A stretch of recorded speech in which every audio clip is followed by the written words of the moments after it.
Timothy John Berners-Lee, né le 8 juin 1955 à Londres, est un informaticien britannique, principal inventeur du World Wide Web, au tournant des années 1990 lors de ses travaux au CERN. En juillet 2004, il est fait chevalier par la reine Elisabeth II pour ce travail et son nom officiel devient Sir Timothy John Berners-Lee. Depuis 1994, il préside le World Wide Web Consortium, organisme qu'il a fondé. Il est lauréat du prix Turing 2016. Tim Berners-Lee est considéré comme l'inventeur du HTML en 1992. Il fut aidé à ses débuts par l'ingénieur et informaticien belge Robert Caillot, qui consigna notamment avec lui en novembre 1990 un document désormais entré dans l'histoire. Il étudie la physique au Queen's College de l'Université d'Oxford de 1973 à 1976, année durant laquelle il obtient une maîtrise. Il profite de ses années à l'Université d'Oxford pour fabriquer son premier ordinateur à partir d'un microprocesseur Motorola 6800 et d'une vieille télévision. Après l'obtention d'une maîtrise, il travaille pour un fabricant d'équipements de télécommunications, puis pour une entreprise spécialisée dans l'impression informatique. Durant l'année 1980, il travaille pour la première fois au Conseil européen pour la recherche nucléaire, CERN. Il y retourne en 1984. Sur son lieu de travail, il est connecté au réseau interne et à l'ARPANET. Le 13 mars 1989, sous la forme d'un mémorandum intitulé Information Management a Proposal, Tim Berners-Lee propose à son supérieur, Mike Sandel, un projet de gestion des informations générales sur les accélérateurs et les expériences au CERN, basé sur un système hypertexte distribué. La notation de Sandel, qualifiant le projet de vague mais prometteur, en est le point de départ car elle autorise Tim Berners-Lee à travailler dans ce domaine. Cette invention qu'il implante sur un ordinateur Next a pour ambition initiale le partage sur un seul réseau de toutes les informations afin de faciliter la communication et les travaux des physiciens du CERN. Outre les informations, il y a chez Berners-Lee la volonté de connecter chaque membre du laboratoire. Il faut donc comprendre cette évolution plus comme un dispositif de création sociale qu'une avancée purement technique.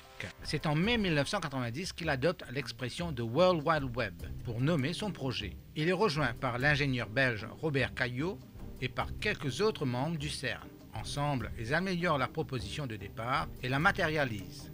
À partir de 1990, il développe les trois principales technologies du web, les adresses web, URL, l'Hypertext Transfer Protocol, HTTP, et l'Hypertext Markup Language, HTML. En 1991, pour la première fois, le système WWW est à la disposition des physiciens par le biais de la bibliothèque de logiciels du CERN. Regulation to keep the internet open is regulation. And mostly the internet has thrived on lack of regulation. But some basic values have to be preserved. Democracy depends on freedom of speech. Une utilisation qui s'étend dans un premier temps à une pratique universitaire et scientifique et qui touche ensuite les milieux professionnels, alors que le 30 avril 1993, le CERN décide de verser le logiciel web dans le domaine public.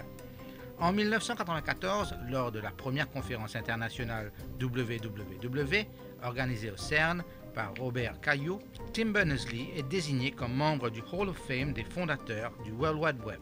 Cette même année, il quittera le CERN pour rejoindre le Massachusetts Institute of Technology, MIT, où il occupe la chaire Computer Communication Compatibility au Laboratory for Computer Sciences. C'est dans la dynamique de ses travaux précédents qu'il fonde en 1994 le World Wide Web Consortium, W3C, au Massachusetts Institute of Technology. En cohérence avec la vision qu'a Tim Berners-Lee du web, le W3C a pour vocation de développer un espace de partage pour tous basé sur l'interaction. Freedom of connection with any application to any party is the fundamental social basis of the internet.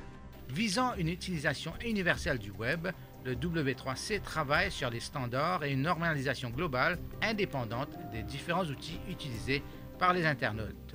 Dans la première perspective de généralisation, ces standards doivent être libres de droit et ouverts à tous. La formule qui généralise l'idée fondatrice est de mener le web à optimiser pleinement son potentiel. Tim Berners-Lee est notamment désigné par le gouvernement britannique pour s'assurer de la neutralité d'Internet. Ainsi, tous les contenus numériques devraient être disponibles sans discrimination quant au contenu, aux sources ou aux expéditeurs. Dans cet idéal, tous les internautes doivent avoir accès aux mêmes données et au même Internet.